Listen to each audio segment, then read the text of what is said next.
Hello Mzansi, welcome to Mgosa Mzansi. If today is your first time visiting this channel, please do the right thing and click the subscribe button. Veteran actor uNandi Nyembe has sadly passed away emhlabeni yesterday, and balabaningi beva buhlungu ngendlela lesimanga. Siyakho ukuthi uNandi awugulile guys isikhathi lesidze wahlala wheelchair, abantu bamdonatela ngisho nokumdonatela because the situation lebekahlala kuyo bebuhlungu ngendlela lesimanga. Hambela ama podcast, ma interviews whereby she was actually saying ukuthi impilo yoku-actor ayikho glamorous ngendlela abantu bayicabanga ngakhona. Kanti ushiye emhlabeni itolo, umndeni wakho did confirm ukuthi sushiyile emhlabeni, and balabaningi beva buhlungu ngendlela lesimanga. Umuntu lesingampita ngenqovu ke lona smart ngokuthi cha uya-actor lo maku acted weToiletini ingabe lifaka phakathi eBozone 14 ngiko le ngazi ukuthi mina ngila ngaqala kumati khona uMamNandi Nyembe alaphana kuZone 14 wa actor kumalokishini Bioscopes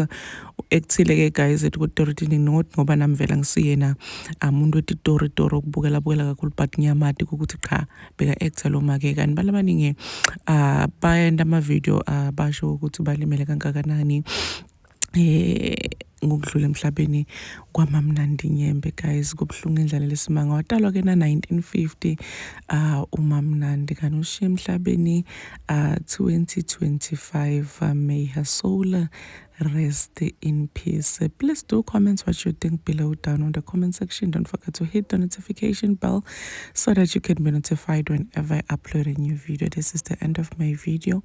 I am signing out. Goodbye.